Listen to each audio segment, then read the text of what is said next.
Assalamualaikum warahmatullahi wabarakatuh. Halo anak-anak kelas 4 SDIT Assalam dimanapun kalian berada. Semoga tetap dalam keadaan yang sehat, kemudian bahagia, dan semangat menjalani PJJ hari ini. Pada kesempatan ini, bersama saya Bu Ernitias Fatnani, kita akan belajar mengenai materi ilmu pengetahuan sosial tentang keberagaman di Indonesia. Langsung saja ya. Keberagaman di Indonesia. Indonesia merupakan negara yang memiliki banyak sekali keberagaman. Keberagaman di Indonesia bisa berupa keberagaman suku bangsa, rumah adat, upacara daerah, baju adat, bahasa daerah, makanan tradisional, agama, dan lain sebagainya. Keberagaman ini bukan sebagai pemecah bangsa Indonesia, tetapi justru sebagai kekayaan bangsa Indonesia.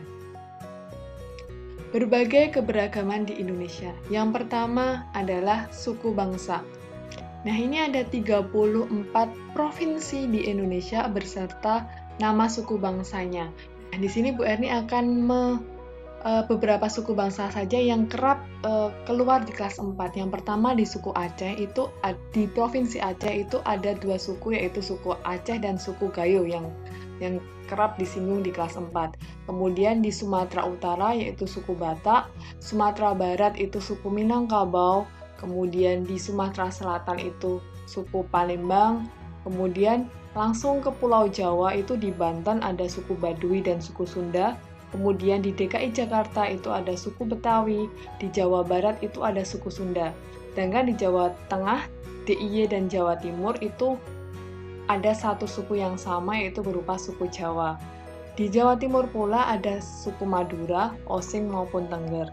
Kemudian di Bali, suku Bali. Di NTT itu ada suku Alor. Kemudian di Kalimantan itu banyak sekali suku Dayak. Dan di daerah Sulawesi itu ada suku Bugis yang meninggali Provinsi Sulawesi Selatan dan Sulawesi Tenggara. Kemudian di daerah Papua itu ada suku Asmat, suku Dani. Nah, itu adalah beberapa contoh suku bangsa yang ada di Indonesia. Selanjutnya, Indonesia memiliki keberagaman suku bangsa yang disebabkan oleh beberapa faktor, diantaranya yang pertama, perbedaan ras asal. Nah, ras asal ini adalah awal mula dari adanya suku bangsa di Indonesia. Misalnya ada ras Mongoloid, kemudian ada ras Negroid. Nah, itu. Kedua, yaitu perbedaan lingkungan geografis. Lingkungan geografis ini menyebabkan suatu daerah itu akan terbatas dengan daerah yang lain. Contohnya, adanya samudera, kemudian bentuk Indonesia yang berupa pulau-pulau itu menyebabkan satu daerah yang satu dengan yang lain itu nanti akan membentuk suku bangsa yang berbeda-beda. Yang ketiga adalah perbedaan latar belakang sejarah. Yang keempat adalah perbedaan agama dan kepercayaan di suatu daerah. Nah, keempat inilah yang menciptakan adanya berbagai macam suku bangsa di Indonesia. Nah, yang kedua, keberagaman berupa rumah adat. Nah, ini adalah 6 rumah adat yang paling banyak disinggung di kelas 4. Yang pertama adalah rumah adat Gadang. Rumah adat Gadang ini ada di Sumatera Barat, merupakan rumah adat dari suku bangsa Minangkabau. Kedua adalah rumah adat Tongkongan. Nah, Tongkongan ini berada di Sulawesi Selatan. Yang ketiga adalah rumah adat Bangsal Kencono, yaitu rumah adat yang berasal dari Provinsi Daerah Istimewa Yogyakarta. Yang keempat adalah Honai, itu berasal dari Papua. Yang kelima adalah Mulasaki yang berasal dari Nusa Tenggara Timur. Untuk Honai dan Mulasaki hampir sama, tetapi yang berbeda adalah bentuk atapnya. Untuk Honai sendiri, bentuk atapnya lebih setengah lingkaran. Dan yang terakhir adalah rumah limas. Limas itu berasal dari Sumatera Selatan. Itu ya. Ini adalah 6 rumah adat yang banyak sekali dibicarakan di kelas 4 nanti. Selanjutnya adalah pakaian adat. Nah, pakaian adat itu ada beberapa provinsi yang saya jadikan contoh. Pertama ada Aceh, itu pakaian adatnya adalah ulei balang, kemudian Sumatera Utara itu ulos, Sumatera Selatan itu aisan gede, Jawa Tengah itu kebaya, daerah istimewa Yogyakarta itu ada kebaya dan surjan, Bali itu ada payas agung, kemudian Kalimantan Utara ada ta'a, Sulawesi Selatan ada baju bodo, dan masih banyak sekali pakaian adat yang lain. Keempat adalah berupa alat musik daerah. Nah, tiap daerah itu pasti punya alat musik yang khas.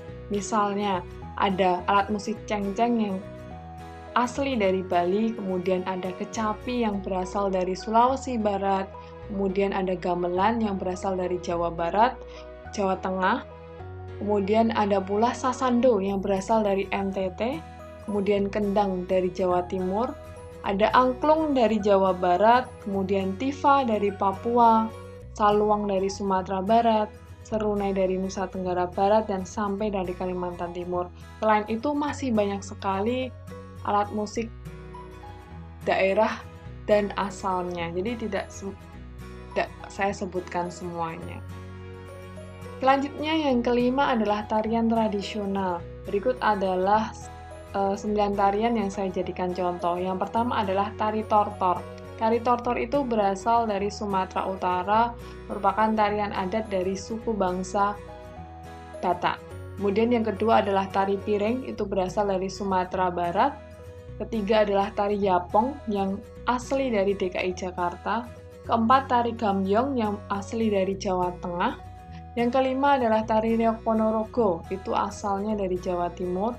Kemudian ada tari kecak, itu berasal dari Bali, tari hudok dari Kalimantan Timur, tali balumpa dari Sulawesi Tenggara, dan tali berburu dari Papua. Nah, untuk daerah kita sendiri, daerah istimewa Yogyakarta, ada tari serimpi, dan tari bedoyo itu merupakan tarian asli dari daerah istimewa Yogyakarta. Selanjutnya yaitu tradisi di Indonesia. Tradisi merupakan peninggalan leluhur yang sampai sekarang masih dilakukan. Tradisi suatu daerah itu berbeda-beda. Contohnya beberapa tradisi yang ada di Indonesia. Jadi, yang pertama ada tradisi ngaben. Ngaben itu adalah upacara pembakaran mayat. Upacara pembakaran mayat ini terjadi di Bali. Jadi, selain ada ngaben, di Bali juga ada upacara pemotongan gigi atau mapandes. Jadi, giginya dirapikan, diratakan. Nah, ngaben ini sangat terkenal di Indonesia. Yang kedua adalah kasodo, yaitu dari Jawa Timur, berasal dari suku bangsa Tengger. Yang ketiga adalah lompat batu dari Nias. Yang keempat adalah sekaten dari daerah istimewa Yogyakarta. Keberagaman ketujuh berupa senjata tradisional. Contohnya yang pertama ada rencong dari NAD, kemudian ada karih dari Sumatera Barat, ada kujang dari Jawa Barat, ada golok dari DKI Jakarta, ada keris dari Jawa Tengah, celurit dari Jawa Timur, keris ada pula yang dari Bali, kemudian ada mandau dari Kalimantan Barat, kemudian badik dari Sulawesi Selatan, dan lain sebagainya. Nah, yang terakhir yang saya jadikan contoh keberagaman di sini adalah agama di Indonesia.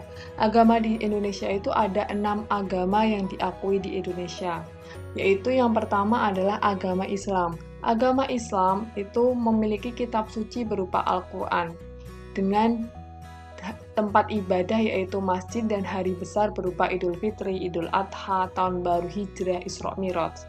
Yang kedua adalah agama Kristen Protestan, itu memiliki kitab suci berupa Alkitab atau nama lainnya yaitu Injil.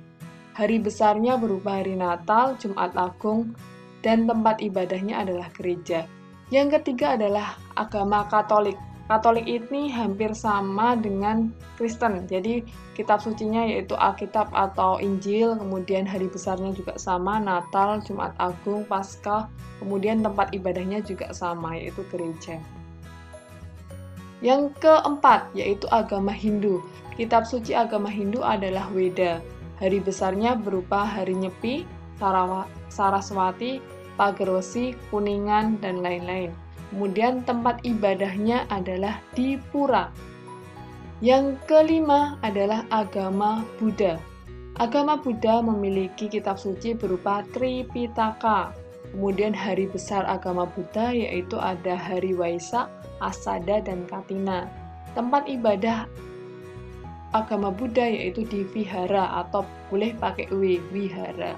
Yang terakhir adalah agama Konghucu, agama paling baru yang diakui di Indonesia. Kitabnya berupa Sisu Wuching. Kemudian hari besarnya yaitu tahun baru Imlek atau dan Cap Gomeh, kemudian tempat ibadahnya yaitu berupa kelenteng. Nah, itu tadi adalah 8 contoh keberagaman yang ada di Indonesia. Nah, sikap kita menghargai keberagaman antara lain. Pertama, tidak mengejek budaya suku lain. Yang kedua, mempelajari budaya suku bangsa lain. Yang ketiga adalah menghormati suku lain yang sedang melaksanakan upacara adat. Selanjutnya, keragaman sosial di tempat tinggal antara lain. Jadi ada keragaman budaya, ada pula keragaman sosial. Nah, keragaman sosial ini contohnya yaitu ada jenis pekerjaan, status sosial, dan keadaan ekonomi.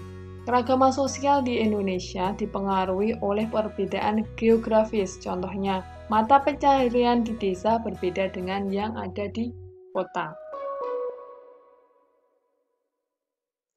Nah, manfaat menghargai keberagaman budaya Indonesia. Yang pertama adalah mempererat persatuan dan kesatuan. Yang kedua adalah terwujudnya rasa aman dan tentram. Yang ketiga adalah memperkuat ketahanan nasional. Yang keempat, terciptanya masyarakat yang rukun. Cara kita mensyukuri keberagaman. Yang pertama adalah mempelajari kebudayaan daerah lain. Yang kedua adalah bersikap toleransi terhadap suku bangsa lain. Yang ketiga adalah menghormati keberagaman yang ada, dan keempat adalah melestarikan kekayaan dan budaya bangsa. Nah, itu saja penjelasan dari Bu Erni mengenai keberagaman yang ada di Indonesia. Di sini ada latihan soal nomor 1 sampai nomor 3, silahkan dikerjakan di buku tulis kalian, ditulis soalnya, kemudian dijawab. Nah, sekian dari saya, banyak salahnya mohon maaf, semoga bermanfaat untuk anak-anak. Assalamualaikum warahmatullahi wabarakatuh.